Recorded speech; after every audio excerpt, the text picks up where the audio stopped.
não havia, no tempo do Paleolítico, nada branco, portanto não havia os alimentos ditos inflamatórios que hoje que estão por detrás de grande parte, 70%, 80%, grande parte das doenças. Em princípio, há exceções, o que é branco não presta. Mas depois há o outro branco, que é o arroz e batata, que não tem glúten, mas tem um índice glicémico francamente mais elevado. Portanto, ou porque tem glúten e prejudica-nos realmente a nossa saúde intestinal e a nossa imunidade, ou porque tem um índice glicémico elevado e ficamos, logicamente, mais gordos ao consumir então esses tipos de alimentos, arroz e batata. Não há nada que tenha um índice glicémico mais elevado que o arroz. A seguir a batata, como sabe, branca, a batata doce tem um índice glicémico mais baixo. Mas, portanto, por uma razão ou por outra, tudo quanto é branco não é assim muito extraordinário.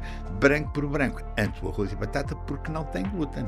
Antes ficar gordo que ficar com a sua imunidade toda esfrangalhada por leite de vaca. De facto, não é das coisas mais felizes, porque faz exatamente...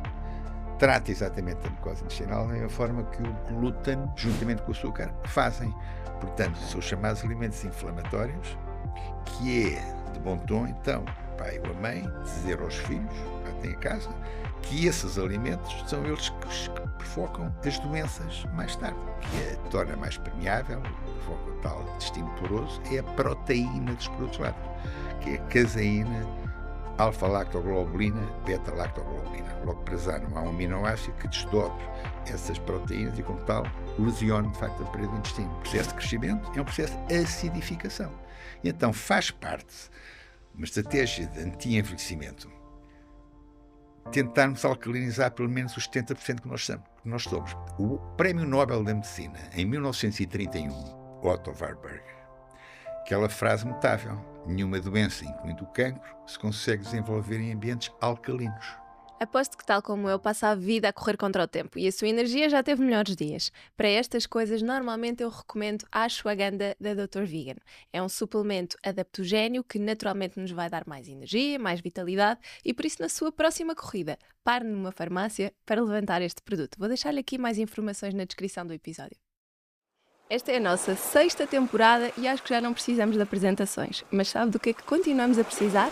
Sim, cerca de 80% dos nossos ouvintes não subscrevem o canal do YouTube nem fazem like nos episódios. Mas esse é um dos passos mais importantes para que possamos continuar a trazer convidados cada vez mais interessantes. Conto consigo e obrigada por estar desse lado. E deixa-me só dizer-lhe um pormenor muito importante. Este podcast é para quem quer viver com mais saúde, com o peso que quer e a comer o que gosta. E todo o meu trabalho se centra nestes 3 pilares. Vou deixar-lhe na descrição deste episódio o link com mais informações.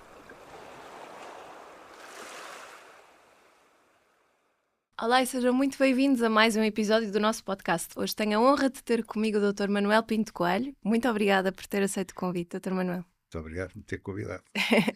Nós hoje vamos falar um bocadinho sobre este seu novo projeto, um livro infantil ou para adultos educarem os seus filhos. Como é que interpretaria este livro?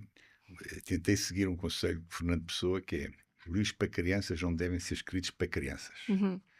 E eu então comecei logo por não lhe ligar nenhuma ao fazer uma capa que é totalmente para crianças, e já tive uma nota discordante porque dizem que a capa está demasiado infantil. Lembra-me, eu conto tanta coisa de Fernando Pessoa e começo logo por falhar na capa, que é aquilo que mais importa. As pessoas compram os livros não é pelo seu conteúdo, porque ainda não o conhecem, compram os livros para aquilo que veem, que é a capa.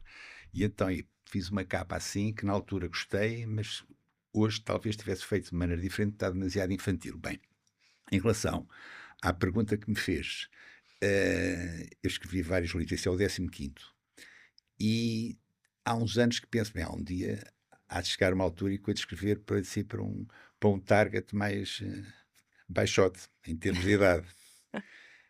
O que apressou a escrita deste livro, o que me fez decidir escrever agora este livro, é ter lá em casa, não é uma Constância e uma Pilar como a Mafalda tem, mas é uma Sofia e uma Lara, que tem mais uns aninhos que as suas, é 6 e 8 anos. 8. E eu vejo a dificuldade que tenho, eu como médico, em princípio, conhecedor de algumas matérias e de alguns segredos, tenho a dificuldade que tenho com os miúdos que lá tenho em casa. O que será famílias com filhos que não são de todo nem médicos, nem profissionais de saúde, nem coisa nenhuma, a dificuldade que não sentirão. Ainda mais complicado será. E então pensei, vou pôr no papel qualquer coisa que possa interessar e fazer com que algumas famílias mudem de hábitos e a criançada lá de casa poder crescer com saúde e não ter que levar com uma bata branca mais tarde. A minha ideia realmente foi essa. E pensei, isto é tudo muito bonito, mas palavras leva-as o vento, livros. Infelizmente, poucas pessoas leem, o hábito de leitura não está enraizado, como sabe, não só em Portugal, mas em Portugal então é uma coisa impressionante. Das coisas originais que esse livro tem é uma farmácia literária, Uhum. recomendar leitura para tentar ultrapassar determinado tipo de problemas. Mas então, pensei, palavras leva-as ao vento, o que está escrito fica, portanto, mais um tempo que está registado e a pessoa pode revisitar aquela história, mas melhor é o exemplo. Melhor é o exemplo. E então, tive a sorte extraordinária de ter figuras como a Filipa Martins, aquela ginasta formidável portuguesa que pela primeira vez foi aos Jogos Olímpicos da Sim. Maia, e o Cristiano Ronaldo a prefaciar no livro. E então pensei, bem, com estes, se o livro não vender pela Filipa Martins e pelo Cristiano Ronaldo, talvez lá consiga ter assim um pouco mais de sorte e as pessoas, o que até agora não tem acontecido, curiosamente. Curiosamente. A minha editora não vai ficar nada feliz quando eu disser isto, mas já é um bocado tarde para mudar agora. Caminho dos 77 anos é difícil mudar. Há qualquer coisa que eu não entendo que um livro com o objetivo de educar, de tentar modificar hábitos das criançada, Uhum. desde cedo, para não ficarem doentes e não terem que ir ao médico mais tarde. Ainda por cima, com a chancela de garantia logo na capa de 2 prefaciadores da qualidade daquilo que eu pensava, não é da União que eu tenho, foi o caminho dos 77, mas sou muito ingênuo ainda, que o livro disparava e estava não sei quantos meses no primeiro lugar, no top de vendas. Não é o que está a acontecer. Talvez por ser menos controverso, não é? Talvez as pessoas também não tenham ouvido alimentação saudável consigo e comigo a falar do livro, É verdade. Mas sabe que eu acho mas não que entendo. talvez tenha a ver com a descredibilização do poder que a educação nas crianças, a literacia para tudo nas crianças tem. Porque efetivamente eu tenho uma paciente minha que é dentista pediátrica, e ela ofereceu-me um livro que ela escreveu. As minhas filhas adoram aquilo, acham uma graça lavar os dentes, usar o fio dentário, tem 3 anos, muito pequenininhas. Já acham graça E com acham 3 anos? giro porque associam à médica, à ilustração do livro, elas acham muito engraçado. Portanto, eu acho que nós descredibilizamos, eventualmente até enquanto pais, não é? O poder que estas pequenas ações, como o livro, como o despertar para a ilustração, para algum tema, pode ter.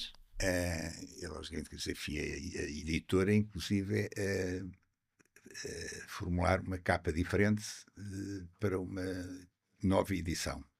Não tive ainda resposta, considero que o assunto está a ser tratado bem, como tem sido sempre todos os assuntos com a minha editora, que tem sido extraordinário de há uns anos para cá. Nos últimos 5 anos editei 6 livros sempre com a Leia e como tal estou encantado, enfim.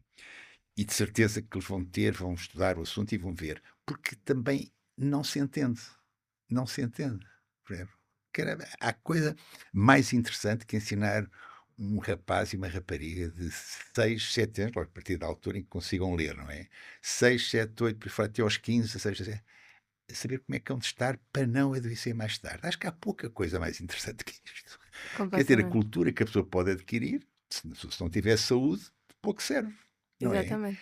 E então, daí, pronto, mas isso é outra questão, portanto, se calhar ainda vai, depois de ouvirem a alimentação saudável com a Mafalda Rodrigues de Almeida, os portugueses vão abrir os olhos e vai tudo a começar a comprar o livro ao desbarato de norte a sul do país. Se calhar é o Espero que que vai sim. acontecer. Talvez também, porque mesmo quando estava a preparar esta entrevista, eu sabia que íamos conversar um bocadinho sobre o livro, não encontrei muitas entrevistas em que lhe perguntassem realmente sobre coisas concretas sobre as crianças. Eu acho que há tanto o vício de lhe perguntarem sobre outros temas interessantes para adultos que depois não lhe fazem muitas perguntas direcionadas. Por isso, hoje vamos verdade. focar nas crianças, na É verdade. miudagem. Eu dá imenso prazer dizer-lhe uma coisa que o livro fala, pelos vistos tem que ser que se eu a dizer, porque pelos vistos o livro não está no top de vendas, que aborda um assunto que eu penso, se eu estiver errado, peço antecipadamente desculpa, que será original dizer às crianças que não é só farmácia para vender remédios, também é uma farmácia que vende livros, uma farmácia literária. A expressão não é minha, é de uma Sandra Barão Nobre, que escreveu um livro notável, que eu fui convidado para o lançamento da Almedina, aqui na Rua da Escola Politécnica, e eu fiquei encantado. Como é que é? Como é que se pode recomendar literatura, livros com os respectivos autores, para ultrapassar determinado tipo de questões? Então, esse livro tem, nessa marcazinha que eu aí deixei, não sei se me fala, Nesta, a tem farmácia literária. Vou como é que mostrar. se aborda o bullying, como é que se aborda o desamor, como é que se aborda a ansiedade, como é que se aborda uma pessoa não está bem na sua pele, enfim, O todos os luto. problemas que normalmente acontecem em quem está a crescer, também acontecem em quem já cresceu e que continua com esses problemas, mais ainda quem ainda percebe menos disto que o adulto que está a crescer, tem aí uma perspectiva muito interessante que é que livros é que as pessoas vão de ler e que autores é que vão de para nos ajudar a ultrapassar esse estado de espírito, porque no fundo é isso, uma criança cresce saudável ou não, mentalmente saudável ou não, consoante sabe dosear ou sabe manipular e tratar os problemas que têm com o crescimento, não é? E então Sim. é uma das coisas originais que o livro tem é essa. Depois é a chamada de atenção da música, o papel da música, Uhum. que é um papel fundamental que acho que os adultos ainda não conseguiram transmitir com a devida veemência aos seus filhos, que é um papel, o livro também foca, também aborda essa questão e chama a atenção para o papel decisivo também que a música tem, os vários vertentes, os vários tipos, para as pessoas consultarem e ouvirem, dependendo dos seus estados de espírito, ou umas ou outras, mas que ajuda e de que maneira também a pessoa a crescer de uma maneira menos sobressaltada e mais tranquila. A gerir melhor a ansiedade das Melhor a crianças também, não é? ansiedade. A música é uma ferramenta brutal e não Mesmo. está suficientemente divulgada, não É é? verdade. E, portanto, o livro também fala do papel da música. A outra questão também dentro deste âmbito, antes da Mafalda com certeza querer ir a outros lados, é a importância dos amigos. Aliás, o Cristiano Verdade. Ronaldo, no seu prefácio, chama a atenção essencialmente para a alimentação, é mais a sua área, para a importância do exercício físico e também para a importância de não estar sempre agarrado aos podcasts e aos Os tablets. tablets. Era isso que eu queria dizer, não é podcast, é tablets. Podcast é bom. Podcast. Então, alimentação saudável, meu diabo. Eu queria dizer tablets e disse, Cristiano Ronaldo diz aí que não foi agarrado aos tablets que ele chegou ao de forma a que chegou e que é a referência que é. Portanto, chamar a atenção para a rapaziada também a ler e exercitar-se e comer de maneira diferente, de maneira saudável. Chama a atenção também para essa questão. Sim, que é tão importante e que hoje em dia há muito isolamento social nas crianças, a começar desde muito cedo, não é? Não sabem interagir. E essa Não... é uma forma de se isolar, que é que ao Exatamente. podcast está virtualmente em contacto, Uhum. mas não tem um amigo. O amigo tem que ser de carne e osso. A pessoa tem que palpar o amigo, tem que estar com o amigo. Sim. Não é agarrar aquilo para uma forma totalmente virtual. Claro que se fazem amizades extraordinárias, com certeza absoluta, e a pessoa, eu não estou a dizer que o podcast, não há a ver, não é? Muita coisa boa que também que lá estou com o podcast, que os tablets são uma fonte de informação brutal, como é evidente. A atenção é para os pais darem o tempo que os tablets merecem, e não mais do que isso.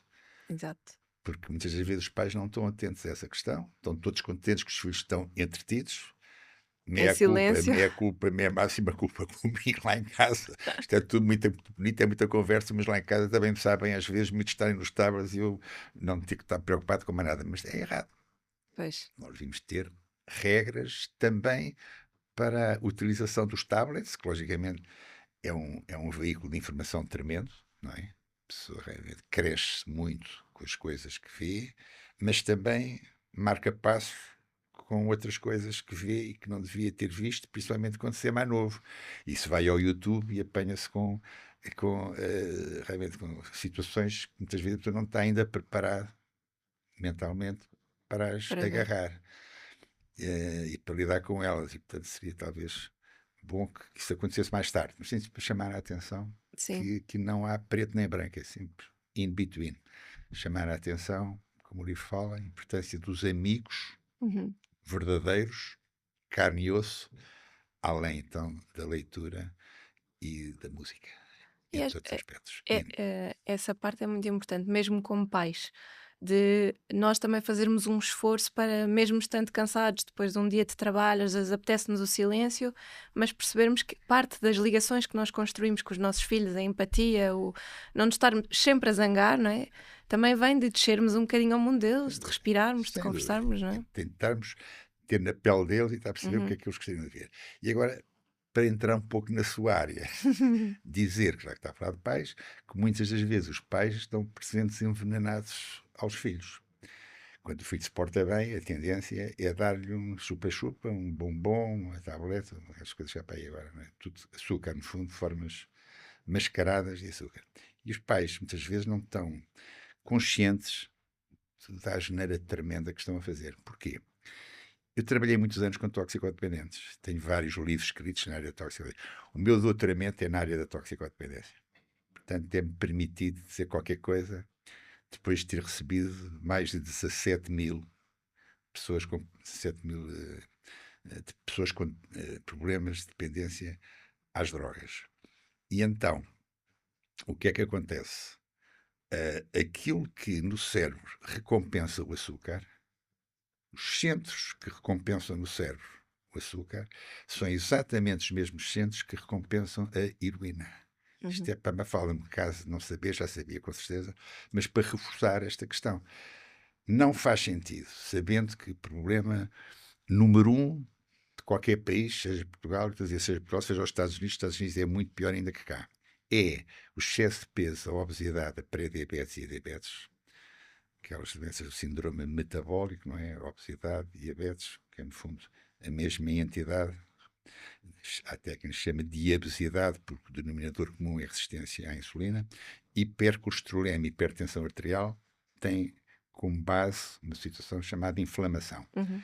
Ora, qual é o alimento mais inflamatório que existe no planeta Terra? É o açúcar.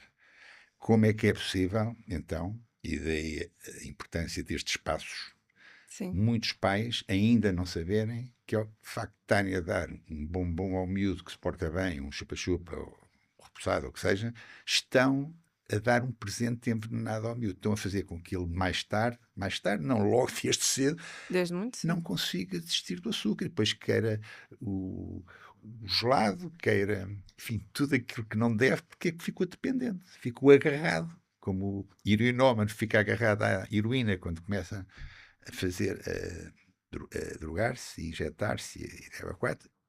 Os nossos filhos também podem ficar agarrados ao açúcar se nós pais não estivermos atentos e não virmos com alguma lucidez que não é assim que se consegue ter filhos saudáveis mais tarde. O livro chama a atenção a isso. Quando Cristiano Ronaldo, na sua, no seu prefácio, o seu brilhante e generoso prefácio, diz que o exercício e o alimento são, de facto, duas ferramentas douradas para se conseguir atingir a performance que ele atingiu, diz muitíssimo bem. Mas é preciso dizer de uma maneira estruturada, que as crianças, claro, que estão fartas de dizer há que comer bem, não há que comer mal. Mas há que explicar Sim. com mais de profundidade o que é isto comer bem e comer mal. O comer bem é não, e o livro fala nisso, é não danificar o intestino, porque tudo quando se come, mete pela boca, vai parar ao intestino. O livro chama-se Rei Intestino.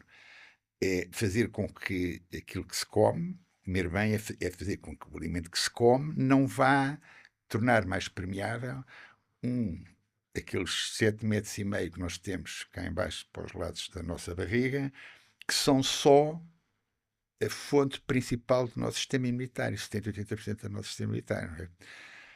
Como a Mafalda sabe, É o órgão que eu mais gosto de estudar. Quantas vezes é que me ouviu falar do GALT, Gut Associated Lymphoid Tissue? Células dendríticas, macrófagos, linfócitos T e B. Quantas vezes é que já leu isto? De certeza que leu muito poucas. Porquê? Porque não se fala. E é uma pena. Porque as pessoas têm que perceber o porquê que nós dizemos que o intestino é tão importante. Não é? Quem quiser que eu calo, mas é Não, matéria que continua. eu também mais gosto de falar é isto. Estou hipnotizada, gosto tanto destes Pronto. temas. Nós adoramos, pomos o homem nos pincas e ele bem merece, de facto, o homem foi extraordinário. O tal Hipócrates, o pai da medicina. Tinha aquela expressão extraordinária que a gente sabe, que o alimento é o nosso principal remédio. Não é? Mas depois tem outras, que todas se encadeiam entre si, que todas, no fundo, vão ao mesmo pormenor, que é a importância de não lesionar o intestino, para não provocar a dita inflamação que falei ainda há pouco. Quem não conhece o alimento não sabe tratar doenças. Temos dentro de nós tudo quanto precisamos. Todas as doenças começam no intestino. Eu saí da faculdade, o fio que não percebia nada, ao contrário de todos os meus colegas, e saí da faculdade em 72, entrei em 66, em 72, imaginando que o digestivo, que os 7,5 metros de intestino, era mais ou menos um canal de passagem de gases mais ou menos mal cheirosos, com umas matérias acastanhadas lá no meio. Não saí, se calhar a culpa é minha, não estudei o livro certo, que estava lá 70%, 80% da nossa imunidade, que era fundamental não tornar mais permeável aquela dita parede. E então, como é que a última frase do Hipócrates, que dá a mão completamente às outras que eu me referi, e aquela que eu mais graça acho, e que é cereja no topo do bolo, em latim é mais giro, primo non nocere, primeiro não fazer o dano. Repare, primeiro não fazer o dano. Se a pessoa se não danificar o intestino com a ingestão de alimentos inflamatórios, sempre os mesmos, açúcar, os que têm glúten, os que têm caseína, a pessoa consegue ter um intestino imunitário mais preparado e, neste caso, pais que têm filhos para criar, arriscam-se a ver os filhos mais contentes e mais bem dispostos. Porquê?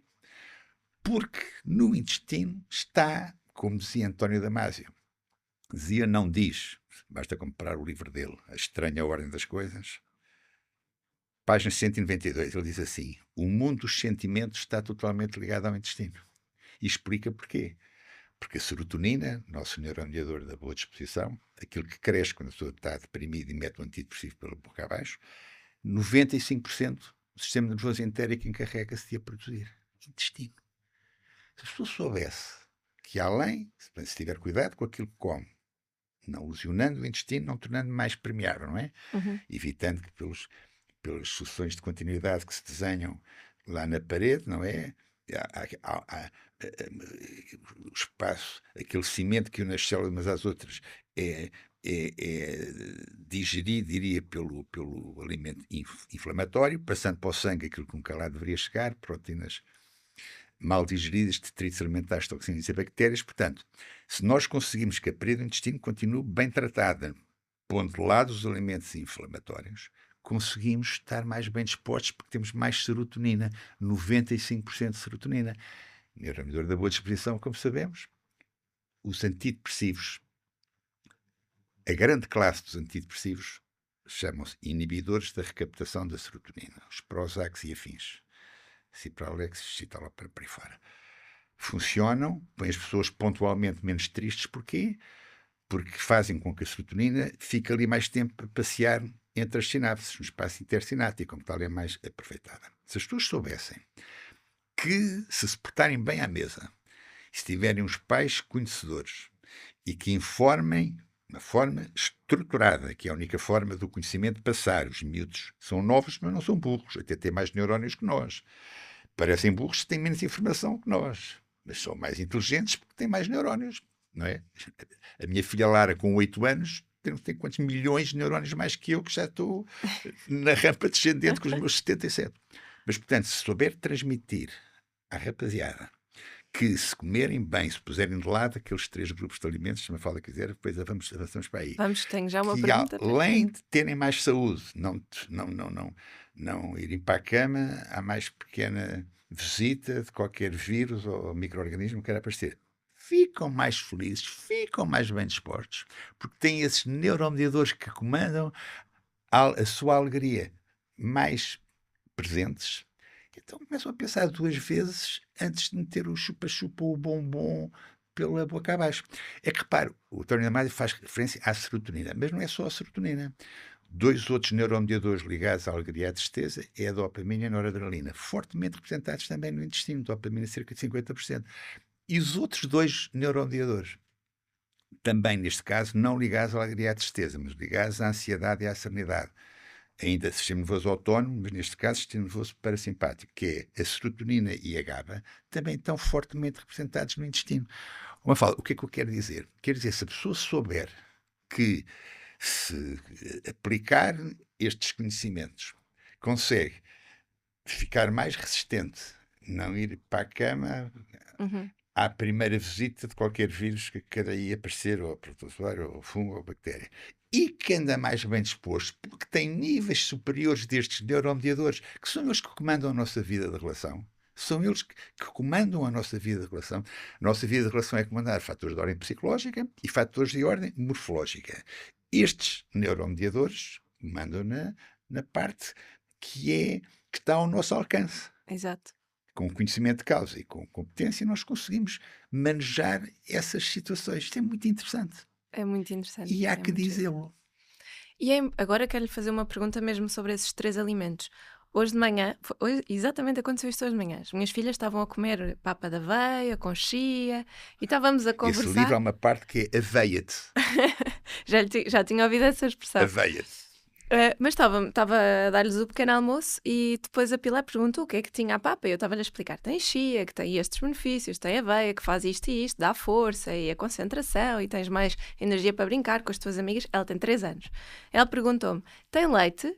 E eu: não, filha, cá em casa não há leite. Ela: mas eu bebo leite na escola. Eu: sim, mas cá em casa a minha decisão é não há leite. Gostas da papa? Gosto. Conversa assim. Vamos falar sobre leite. Ai, caramba.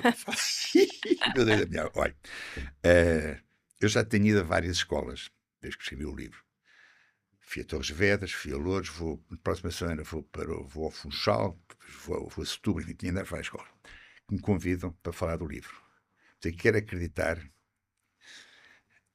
que a escola onde andam as minhas filhas, a quem eu dei um livro desses, a cada colega de carteira, não foi da Sofia, não dei. Se tivesse que tinha dado, estava a aldrabar. Da Lara, que tem 20 e tal, dei um livro a cada um, ficaram todas contentes, as miúdas, muito queridas, mas quero acreditar que ninguém me convidou eu não vou dizer o nome da escola, é chato também, para lá ir dizer coisas. E as minhas filhas dizem que vai lá toda a gente, vão lá os bombeiros falar, vão lá os polícias falar, vai lá imensa gente a dizer coisas interessantíssimas, não é? Para formar os miúdos, para lhes dar a ideia de como é que as coisas se passam, para os ajudar a encarar essas situações. Mas lá o autor do livro que ensina a comer, nada disso. E eu tenho a minha ideia. Se estiver enganado, peço antecipadamente desculpa. É que se eu vou lá falar sobre isso, eles vão ter que reformular a cantina toda. Vai levantar um problema gigante. Vou Mas é no levantar um sistema problema educacional gigante. do país Vou inteiro. levantar um problema gigante. É verdade. Eu estou convencido. Se não, peço desculpa, humildemente, mas estou convencido que a razão por que não me convidam é porque depois ficam numa situação incómoda, porque vão ter que depois, no caso de eu virem dizer, se eu conseguisse ser assertivo e dizer as coisas como deve ser, teriam que de fazer algumas alterações lá na cozinha. E se calhar isso não está muito nos seus planos. Porque aquilo de facto que é uma coisa que eu gosto imenso de dizer em ambiente de consulta, independentemente do género, da raça, independentemente se é caucasiano, se é africano, se quer que seja, digo sempre, em princípio, há exceções, o que é branco não presta. E digo, o branco aparece há 10 mil anos com a entrada da agricultura. Até há 10 anos, até há 10 mil anos, paleolítico, né? Paleolítico vira neolítico com a entrada da agricultura, não havia nada branco. O que é que acontecia? Embora a medicina tivesse muito menos desenvolvida do que está hoje, não havia nem 1/10 das doenças que há hoje. Não havia nem os cancros que há hoje, as doenças autoimunes que há hoje, as doenças neurodegenerativas, enfim. E a medicina era praticamente larvar na altura. E não havia... As pessoas morriam de outras maneiras. o Fleming não tinha inventado a penicilina, morriam que nem tortos com septicémias, com coisas não faziam, os partos não eram assistidos à nascença, morria-se muito em trabalho de parto, traumatismos vários, diabo 4. Mas, na altura, não havia nada branco, Mafalda. Paleolítico, o que era? Repare que tudo tinha cor.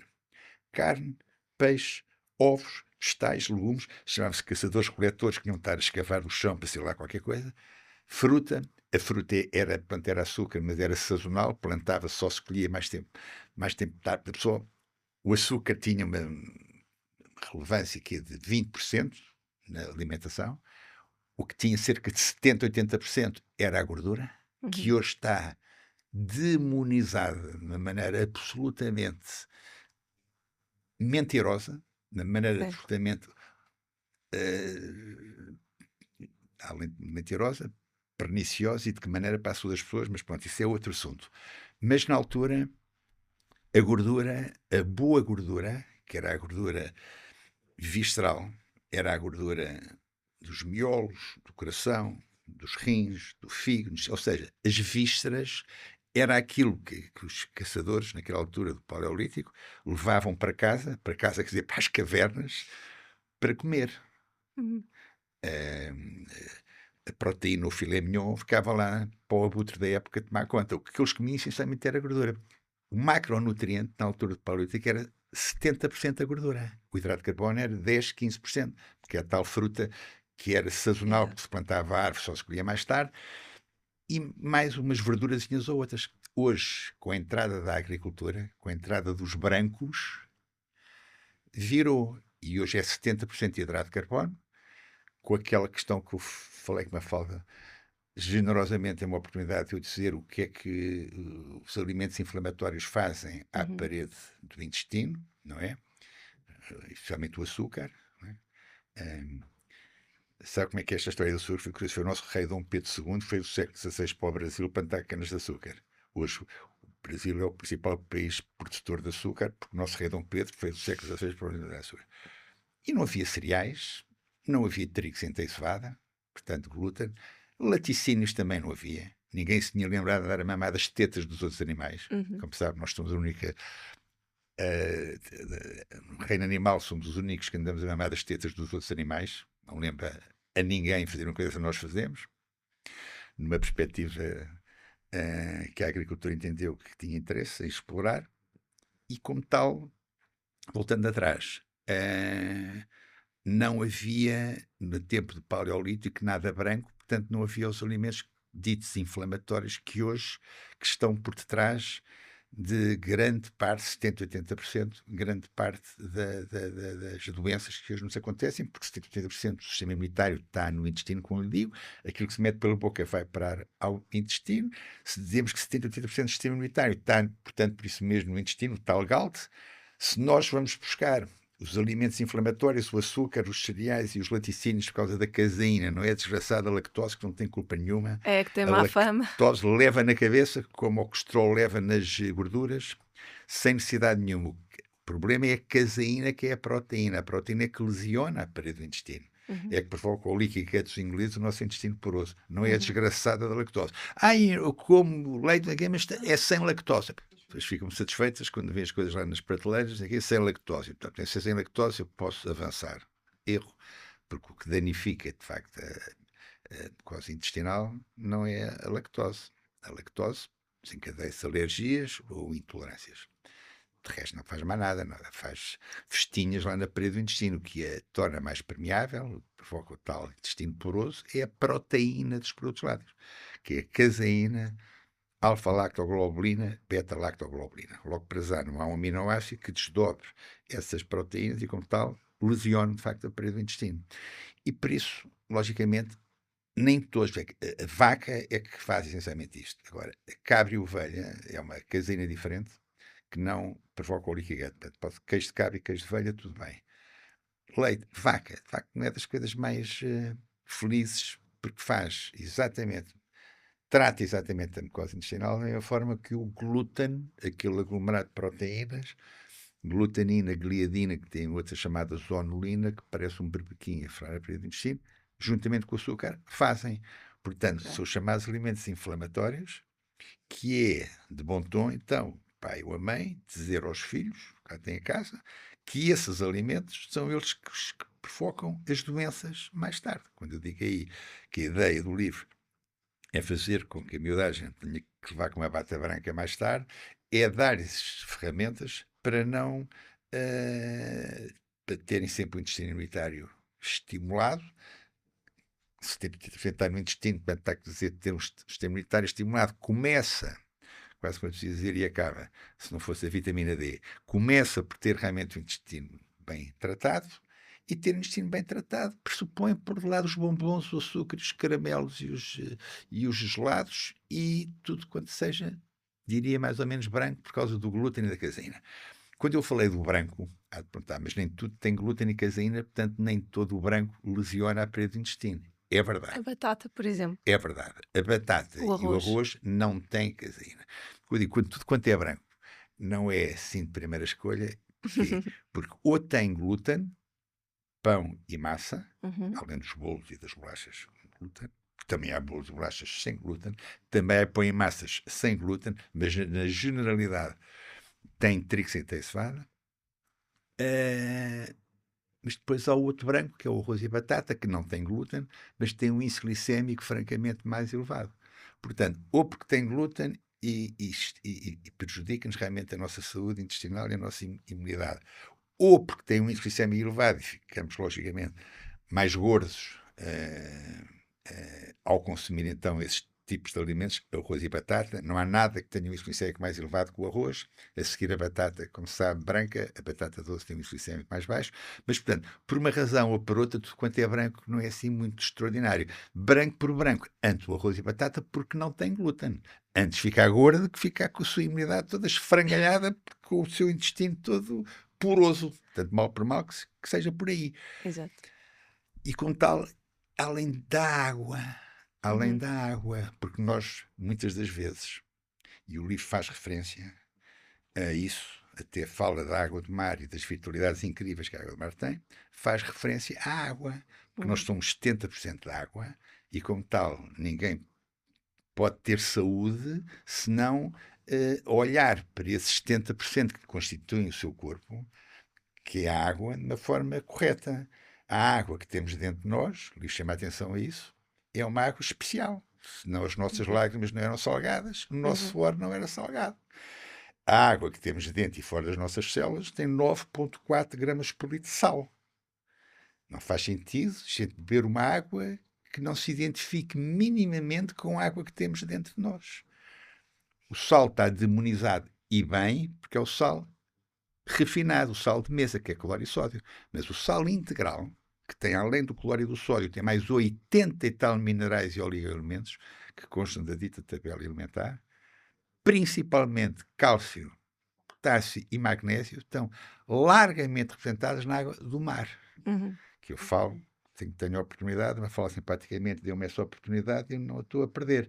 De explicar, como digo nesse livro, que a água do mar, bem tomada, por porcentagem de vida, a água do mar tem 35 gramas por litro de sal. Se a pessoa bebe água do mar, glu, glu, glu, glu, o rim não aguentava, a pessoa morria em insuficiência renal. E é Agora, laxante também, não é? como? É laxante. É Também tem laxante, essa- sei que eu digo por questão de graça, um surfista só é preso dos intestinos se for ignorante e se não perceber que a água do mar é que laxante. ajuda. É relaxante muscular, Uhum. tudo porquê? Por causa do magnésio, Mafalda, como sabe. 600, 800 vezes mais magnésio tem a água do mar em relação à água comum, à água Uhum. dita mineral. 1100 vezes mais potássio. Há pessoas com hipertensão arterial, pelo facto de corrigirem e otimizarem os seus níveis de potássio, conseguem que a tensão arterial baixe mesmo por essa via. Depois tem os outros minerais, o selênio, o zinco, o iodo, por aí fora, aquela coisa toda. Mas, portanto, a água do mar é um superalimento se soubermos utilizar. Aí fala 250 centímetros cúbicos para 750 centímetros cúbicos de uma mineral qualquer. Ok. Eu já agora prefiro também que essa mineral qualquer que seja pelo menos tão alcalina como a água do mar. A água do mar é alcalina entre 8,1 e 8,4 é o seu pH e, como tal, a água para ser alcalina tem que ter o pH para cima de 7,5 e nós temos, não muitas, mas algumas poucas águas que são alcalinas. E a propósito da conversa que tivemos em off antes, que eu falo que o bebê é alcalino e por isso é que nós amamos o cheirinho que ele tem quando nasce. É verdade. Sua Pilar e a sua Constância, você seguramente que ainda se lembra do cheirinho delas, que tiveram quando nasciam. É isso que tive. Rapazinho com 77 anos, o cheiro já não é o mesmo. Porquê? Porque o processo de crescimento é um processo de acidificação. E então faz parte de uma estratégia de anti-envelhecimento tentarmos alcalinizar pelo menos os 70% que nós somos. O Prémio Nobel da Medicina, em 1931, Otto Warburg, aquela frase notável: nenhuma doença, incluindo o cancro, se consegue desenvolver em ambientes alcalinos. Não teve a divulgação que devia na altura. Dizem que terá sido por ser médico do Hitler. E ninguém achou graça nenhuma que o homem fosse médico do Hitler. Quer dizer, o Hitler não só lixou os judeus todos, como manda-nos a lixar agora a nós, porque não deixou de divulgar o ensinamento incrivelmente importante do Otto Warburg, da importância gigante que é nós mantermos, na medida do possível, alcalinos. Claro. E o que é que nos acidifica? E pensando nas crianças... É a vida, é o tempo, é a idade, é o crescimento. Também. O crescimento acidifica. Portanto, nós, o que é que temos que fazer? Ao beber águas ácidas, que é a generalidade das águas de mesa, estamos a deitar achas na fogueira e estamos a ficar mais ácidos, ou pelo menos manter a nossa acidez. Não estamos a fazer nada para nos alcalinizar e para contrariar o aparecimento das doenças. Eu conheci ainda há pouco, o intestino é responsável por 72% das nossas doenças, tal inflamação provocada pelos alimentos inflamatórios. Há outras questões também, estava-me a lembrar também da água, entre a vitamina D e outras circunstâncias. Mantermos alcalinos na medida do possível é gritantemente importante. Por exemplo, o cancro. Uma das praias, chamemos-lhe assim, para simplificar, preferidas da célula neoplástica, da célula cancerígena, é a praia da acidez. A outra é a praia da anaerobiose. As células normais querem oxigênio, a célula neoplásica vive muito melhor sem oxigênio que com oxigênio. E depois é a praia do açúcar. Mas fala. Nós temos que falar nisto. E o ensino, a educação médica, não alerta. Na minha opinião, peço desculpa se houver quem não concorde comigo, na minha modesta opinião, não está dado o espaço, não tem sido dado o espaço que deveria ser dado a esta questão. Neste caso, da importância gigante que a alcalinização, na medida do possível, tem. O que é que isso quer dizer? Cada vez há mais cancros, cada vez em estratos mais jovens, não é? Não só em jovens adultos, como em crianças. Acha normal a medicina cada vez será mais evoluída, eu quase que ponho aqui aspas, e cada vez haver mais doenças? O que é que isso quer dizer? Se cada vez há mais investigação, se cada vez há mais esse trabalho, qual é a única razão para isso acontecer? O estilo de vida é diferente daquele que já foi. Ponto, final, parágrafo. E a evolução, eu acho que também nos leva a sermos demasiado protetores. Com a medicação, medicamos logo, há uma mínima febre, não se aceita febre. Isso é a questão de fundo, porque nós vivemos, nós profissionais de saúde, nutricionistas, médicos e enfermeiros e abogados, todos profissionais de saúde, vivemos muito na umbrella da maleita o comprimido, centrados muito naquilo que a terra e que prejudica. No caso do cancro, a célula neoplásica que dispara e que nos prejudica. Em caso de uma doença infecto-contagiosa, o vírus, a bactéria, o protozoário, o fungo, seja. Ou seja, o sistema médico está voltado para a semente. Não está voltado como deveria para o solo. E aquilo que eu não perco uma oportunidade de dizer é que não é preciso ser agricultor ou lavrador para se perceber que o solo importa bem mais que a semente que lá pousa. Porque se o solo não quiser, a semente que lá pousa fica a falar sozinha. E como tal, voltando atrás, como é que há muito mais doenças agora, embora a medicina tenha evoluído, volto a dizer, entre aspas, em muitas circunstâncias? Porque o estilo de vida de hoje não tem nada a ver com o estilo de vida que era antes. De antes, estamos a falar de paleolítico, a roda não tinha sido inventada, toda a gente andava a pé. Não é? Hoje anda tudo, mas é de rabo tremido de um lado para o outro. Os alimentos eram completamente diferentes, a alimentação completamente diferente. Eu não vou falar outra vez que tudo tinha cor e que agora não tem cor com os brancos, dos cereais, dos laticínios e do açúcar. O stress era muito menor. Esta vida de loucos em que nós andamos, este mundo louco em que nós hoje vivemos, não é? E provoca-nos níveis de stress, com o cortisol a disparar para cá para cima, a provocar também por si só uma série de situações que não deveria provocar se não existisse. E a questão mesmo do sono também, não é? Uhum. Que é uma das ferramentas mais importantes para alguém ter saúde, não digo já chegar novo a velho, mas pelo menos um tempo que cá tiver ter saúde, o sono reparador começou a fundamental, e na altura do Paleolítico a pessoa dormia de sol a sol. O sol punha-se, a pessoa não havia luz elétrica, portanto o sol punha-se, o sol nascia, não havia estas maneiras de fintar a natureza.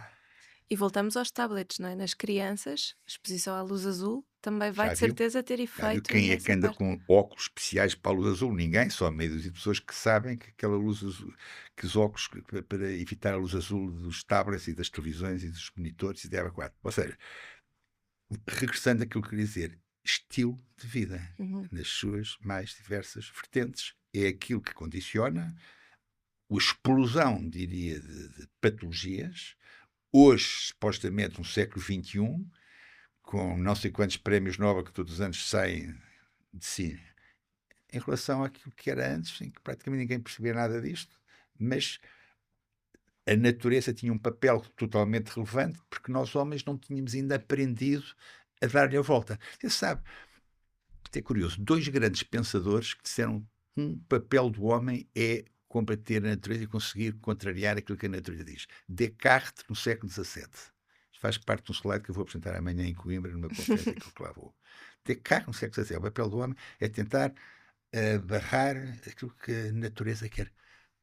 Mafalda, é exatamente o contrário. Exatamente. É exatamente o contrário. O papel do homem é dar voz à natureza e deixar a natureza funcionar. Quando o homem tenta calar a natureza, é quando os problemas surgem.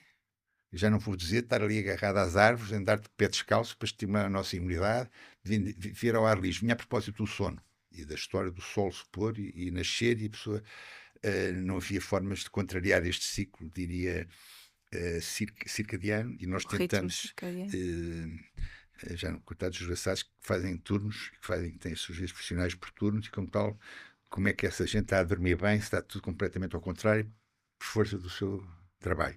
Mas para dizer que há muita investigação que pode e deve ser feita na área do estilo de vida. Mafalda, Uhum. repare, lembra-se de algum congresso que se tenha construído para estudar os estilos de vida? Congresso de não sei quê, de Setúbal, sobre estilos de vida. Não ouviu. Não, fui a um seu há uma data de anos atrás no Palácio Estoril Era. e lembro-me de estar aí e ouvir muita coisa e aprender muita coisa sobre estilo de Falar, vida, sobre disruptores endócrinos. ouviu falar do acrónimo integral do Graham Simpson, Uhum. colega meu que conheci no Dubai e condicionou muito a minha formação.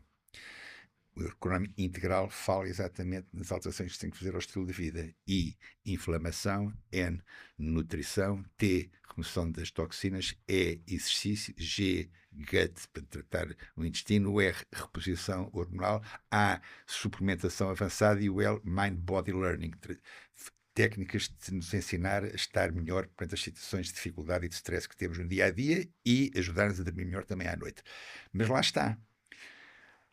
Fico contente que tenha ido e que tenha. De facto, é assim, é exatamente abordando de uma forma correta o estilo de vida que nós conseguimos ter mais saúde. Uhum. Quando começámos a falar aqui do açúcar e dos pais ordinários que nós somos em dar bombons aos nossos filhos quando eles se portam bem, o tal presente envenenado, se nós percebermos e tivermos realmente uma base de sustentação para este conhecimento, o conhecimento, se não for sustentado, é uma questão de dias, vai-se embora e ninguém mais. E não vinga. Mas se tivermos esta base de sustentação para o nosso conhecimento e conseguirmos realmente fazer e explicar às pessoas, em cima aos miúdos, como eu disse, têm mais neurónios que nós, portanto, captam tudo quanto a gente diz, por isso é que para aprender línguas é com a idade deles, que não é aos 77 anos que se vai aprender línguas, não é? É quando se tem a idade dos nossos filhos para aprender, porque têm de facto mais neurónios que nós. Portanto, se explicar da maneira que eles entendam, Uhum. nós conseguimos que eles não adoeçam mais tarde, conseguimos que eles não vejam uma bata branca mais tarde. Isto é um papel fortíssimo. E há outra coisa, porque eu queria lhe fazer uma última questão, porque há pouco tocou na questão da vitamina D, que é, Eu acho que esta questão de nós fazermos a recompensa com o açúcar também tem muito a ver com, culturalmente, nós termos sido criados assim e pronto, se te portas bem, toma lá o doce. Eu lá em casa tento instaurar a recompensa do tempo. Do estilo, se elas se portam bem, vamos ao parque, ou vamos fazer aquelas coisas que elas gostam, ou vamos ver um filme das princesas, porque estamos nessa idade de descobrir as princesas. Tentamos trocar bons comportamentos por ações que elas realmente gostem, e noto que isso é uma coisa que tem que contrariar na minha cabeça, não é? Porque culturalmente nós fomos educados para deixa-me lá dar-te o bolo. Ou... Mas uma das coisas que eu acho que é mais engraçada nesta parte do tempo é eu vivo na cidade, sempre vivi na cidade, e isso permite que o tempo seja quase sempre uma atividade ao ar livre. Estar num jardim ou ir até à praia, seja inverno, verão. Uma fala, E acho que isso é giro. Isso é fantástico. Diga-lhes a eles, a elas, a sua Constância e Pilar, o seguinte: se deixarem a natureza expressar-se, se deixarem a natureza falar, terão mais dificuldade em ir parar à cama com uma doença qualquer. Há muitos anos atrás, Mafalda não era nascida ainda, os pais davam aos seus filhos, obrigatoriamente, à pressão, porque eles detestavam, porque aquilo sabia mal para caramba, o óleo de fígado de bacalhau. Vitamina D e também A. Porque eles apanhavam um bocado de sol, ficavam logo pretos, porque um bocadinho de sol com vitamina A, com esse caroteno, como sabe, só fica logo com uma cor fantástica. Mas vitamina D, andavam mais ao ar livre. Muitas vezes de pé descalço, os pais próprios achavam uma maravilha, os meus pés descalços, com os pés sujos da casa, mas cheios de saúde. Em contacto com a natureza, no fundo, natureza. Portanto, dizer que o homem tem que calar a natureza é uma barbaridade, e mesmo melhor pano cai a nota. No fantástico Descartes, no século XVII, o homem sai com aquela. Depois há um outro que ganha um prémio Nobel também, Lederberg, que diz que o papel, que o vírus é o maior obstáculo para o domínio do homem no planeta. É o principal obstáculo para o domínio do homem no planeta é o vírus. Outra vez mal. O maior obstáculo para o domínio do homem no planeta é o próprio homem.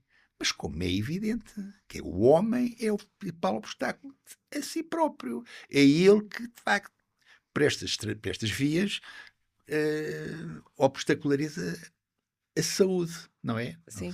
E estas manias de higienizarmos tudo, não é? Antigamente, se a criança andava com os pés sujos, sujava-se. Nós temos um cão, nunca me passou pela cabeça esterilizar coisas, e o cão lambia-as em bebês. Por acaso, pessoal, eu sempre andei numa escola da Câmara, enfim, naquela altura em Cascais, instrução primária, foi lá feita de primeira classe à quarta classe. Muita gente andava de pé descalço. A imensa graça porque éramos mais, nós lá em casa, éramos mais abonados que muitos dos nossos colegas, e então íamos de sapatos, de botas de sapatos, e havia umas colegas que estavam descalços. Então, aquela história dos bilas, como nós dizíamos, jogar ao Berlim. Às vezes estávamos a jogar e, de repente, desaparecia o Berlim. Mas onde é que ele está? E depois percebíamos, eu estava lá ao fundo, de pé descalço, ia, agarrava o Berlim e levava-nos o Berlim. Mas isto para dizer o quê? As doenças mais sérias, olha, efetivamente, casos de poliomielite na altura, eram os meninos das escolas ricas, das escolas que os pais tinham que expor lá, porque não safavam na escola pública, ou porque tinham dinheiro para ter um ensino diferente, enfim, era mais nesses meios, mais sofisticados, em que a pessoa estava mais dentro do tubo de ensaio, do que ao monte, em contacto com a natureza, como todos nós andávamos, que as doenças apareciam. Tal e qual isso que está a dizer. É a imunidade natural, é assim que se consegue. Contacto com a natureza, pé descalço ou pé calçado, mas em contacto com a natureza, com a vitamina D do sol, com o óleo de fígado de bacalhau à mistura. Mas era assim, havia muito menos doenças. Mafalda não sabe, que ainda não tinha nascido nessa altura, mas havia muito menos doenças nessa altura do que há hoje. Que não faz o sentido. Hoje devia haver muito menos doenças porque a medicina, entretanto, avançou. Sim. Mas é exatamente o contrário, cada vez há mais doenças. Porquê? Porque tem havido. Nós arranjamos maneira de contrariar a natureza. Sim, de esterilizar. E eu acredito realmente que o poder do intestino nestas coisas é super importante. Eu chamo aí o rei intestino. Depois o papel também destaca a mitocôndria. A mitocôndria é a casa das máquinas das células, como eu digo aí no livro, a central elétrica das células.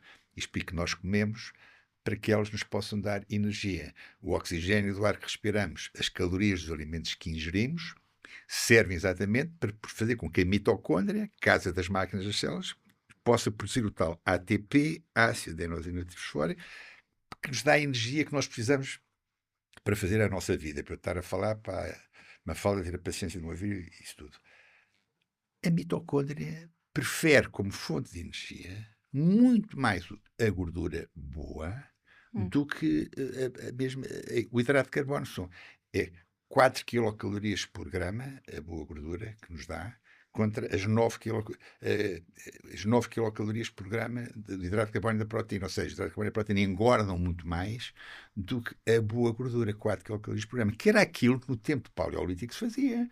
No fundo, são 2 milhões de anos nisto. Só há pouco tempo é que nós mudamos o disco e começámos a utilizar mais hidratos de carbono do que a gordura. Como eu disse, 70% da gordura de antigamente, hoje é 70% é de hidrato de carbono.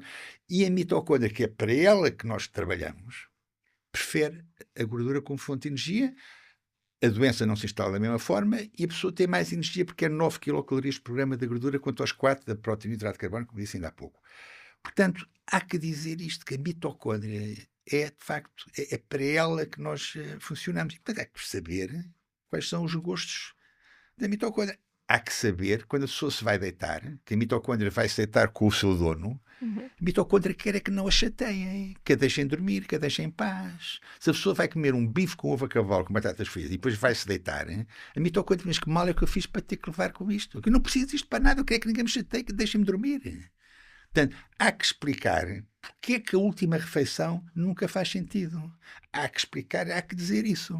E há que dizer também que quanto menos a pessoa comer, jejum intermitente. Não sei se é intermitente ou deixa de ser intermitente, mas o jejum, o tempo que a pessoa está sem comer, faz com que o corpo, para dar energia à tal mitocôndria, para nos dar o tal ATP, para a gente dizer a nossa vida de relação, como não tem nada de fora para dentro, pela boca abaixo, tem que se safar, ir buscar à fonte que tem à mão, que é a nossa gordura, essa forma de energizar e de dar à mitocôndria então aquilo que ela necessita. E como tal, a gordura é mobilizada, a pessoa perde-a. Fica toda bonita como você, toda elegante, porque se a pessoa perde gordura, fica mais elegante, como é óbvio. E depois fica com mais energia que estes tais 9 quilocalorias, quanto às 4 do açúcar, hidrato de carbono e tudo quanto é branco. Exatamente. Caramba, há que dizer isto. A pessoa tem que entender. Isso Se perceber isto, não é preciso estar a dizer faça isto, não faça aquilo. Lá estou. O exemplo é muito melhor do que não isto e aquilo. Por isso é que eu ponho a Filipa Martins e o Ronaldo a escrever. Eu pus não. Tive bamburro de conseguir que eles prefaciassem um livro. A criançada vai lá pelo exemplo, não é para aquilo que se diga. Sim, e faz, seguinte já as pessoas esqueceram. Faz-me mesmo lembrar aquelas pessoas os miúdos que fazem aquelas ceias de leite e bolachas, lá está, tudo inflamatório entre açúcar, glúten, leite, à noite ainda por cima. E depois vão-se deitar. Mas outra coisa, aquilo que estávamos a falar há pouco... Não falámos da vitamina D ainda. Não, mas aquilo que estávamos a falar há pouco da questão de as pessoas terem medo às vezes de dar gorduras às crianças. Eu dou frutos secos às minhas filhas quando elas chegam da escola, não há bolachas, não há pão, já comeram disso na escola. Caramba, quem nos ouve, ouçam isto que eu vou dizer. Boa gordura. Ovos, até 5 ovos por dia. Se alguém me sempre eu tenho que ter cuidado porque eu tenho um bocadinho de colesterol. Em consulta eu digo assim, então pode comer 6. Para meter com ele, eu digo, porque não é daí que vem o problema. É um intestino funcional, o colesterol não é um problema. Ovos, coco, abacate, noz e amêndoas e azeite. O nosso azeite português, o azeite português dos melhores do mundo. São as boas gorduras ricas em ômega 3, que são anti-inflamatórios e anticoagulantes.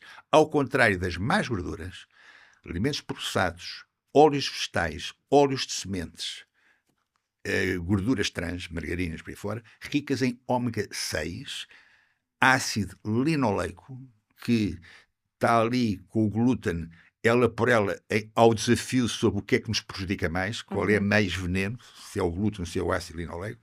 Portanto, ômega 6, mais gorduras, aquelas que eu referi, por causa do ácido linoleico. Glúten e ácido linoleico, nos principais adversários.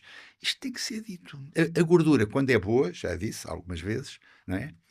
A começar pela presença de espírito que temos que ter porque de facto os nossos genes são praticamente os mesmos do tempo do Paleolítico, não é? Uma diferença de 1%, não esquecendo que a percentagem maior dos nossos genes está na microbiota, como sabe, está naqueles 100 trilhões de micróbios que temos dentro do nosso intestino. A maioria larga dos nossos genes estão aí. Mas, fora este conhecimento, o resto dos genes são exatamente os mesmos do tempo paleolítico. E no tempo paleolítico, o macronutriente mais presente é, como hoje é a terceira vez que eu digo, a gordura. Mas era a gordura boa, era a gordura animal. O que se cozinhava, a gordura que ia para o tacho, era a banha. Era a banha. As doenças cardiovasculares, os infartos de miocárdio, como sabe, as doenças cardiovasculares, é aquilo que mais mata nos tempos que correm. O cancro aparece só depois. As doenças cardiovasculares surgem quando se deixa de usar a banha e se deixa de usar a gordura natural dos órgãos, das vistas, para se passar a usar óleos vegetais. É aí que surgem as doenças cardiovasculares. É a entrada dos óleos vegetais que lixaram isto tudo, o óleo de milho, o óleo de girassol, por aí fora. Se a pessoa cozinhar com banha, com azeite ou óleo de coco, não consegue que aquilo que está a cozinhar que saiba tão bem ou melhor do que se cozinhasse com os outros óleos, só que ganha saúde e não vai aparecer na cama no dia seguinte com uma doença inflamatória qualquer, com cancro ou com uma doença autoimune, que cada vez há mais doenças autoimunes, não faz sentido nenhum. Como é que é possível cada vez haver mais doenças autoimunes? Doenças neurodegenerativas, aquelas todas que eu disse há pouco, e que realmente é uma pena que as pessoas não estão ainda suficientemente atentas para a importância que tem a correção do seu estilo de vida. Sem dúvida, e este livro começa exatamente quando pequenino é que se torce o pepino nessas coisas, não é? Porque aí a responsabilidade é nossa. Eu estou à vontade, não sou santo nenhum. Se tivesse lá uma câmara oculta lá em casa, havia a quantidade de disparates que eu também faço, mas sempre circunstâncias que eu não consigo ultrapassar. E com certeza muitos pais com miúdos em casa também não conseguem. Mas é tal coisa, se a pessoa tiver o conhecimento, é mais bem sucedido, porque se a pessoa souber, por exemplo, que o glúten e que a caseína que faz mal, e que o pão pão com glúten, com trigo sem cevada, a massa com glúten, trigo sem cevada, que faz mal, não quer dizer que haja uma circunstância ou outra que a pessoa não coma esse pão que faz mal e essa massa que faz mal. Mas se a pessoa souber que aquilo que não é por ali que a pessoa safa, a pessoa faz menos, come menos. A fatia de bolo, em vez de ser assim, é assim, e a quantidade da massa é menor, a quantidade... Ou seja, se a informação estiver cá, é uma questão depois da pessoa a processar e lá ir. Quem gosta de ficar doente, ficar velho e ficar cheio de rugas e ficar doente. Sem dúvida. Não é? E portanto a pessoa faz menos. A pessoa tem que ser informada. Este seu espaço, a alimentação saudável é fundamental e está de parabéns. Obrigada, muito obrigada. E é só, antes de nós fecharmos, dizer que essa analogia que estava a dizer há pouco das línguas e de ser muito mais difícil para nós hoje em dia aprendermos línguas do que é para uma criança, eu acho que exatamente com os conceitos de saúde, até de literacia financeira, que é outro tema que eu acho que é tão importante para a nossa saúde mental, mas que é uma daquelas coisas que é muito mais fácil os miúdos aprenderem desde pequeninos e terem noção. Lá está, a minha filha tem 3 anos e eu explico-lhe o que é a chia e o que é a aveia e porque é que não há leite em casa. E direi ela que, quando falar da chia, diga que a chia é riquíssima em antioxidantes e que nós envelhecemos de 4 processos. Um deles é o stress oxidativo, ou até a glicação das proteínas ou a caramelização das proteínas, ou até a declínio hormonal e o encurtamento dos telómeros. Portanto, se você se combater o stress oxidativo com antioxidantes, como a chia, que é riquíssima, por esse lado já não envelhece com a mesma velocidade que envelheceria com os outros. Mas pronto, antes de acabar, eu tinha que dar aqui 30 segundos à vitamina D e dizer o seguinte, porque vai aqui 3 horas a falar da vitamina D, não perco uma oportunidade no livro, sempre que eu escrevo ou falo da vitamina D. Um dos grandes investigadores da vitamina D é Cícero Gali Coimbra, brasileiro, que por sinal diz que na análise que a mede 25-HD, só a partir de 230 nanogramas por mililitro é que preocupa e a pessoa tem que ter em atenção, disse numa conferência em São Paulo, em 2013, o seguinte: se toda a gente, se todo o mundo tivesse níveis otimizados de vitamina D, os grandes grupos farmacêuticos levavam a rombo de pelo menos 40%.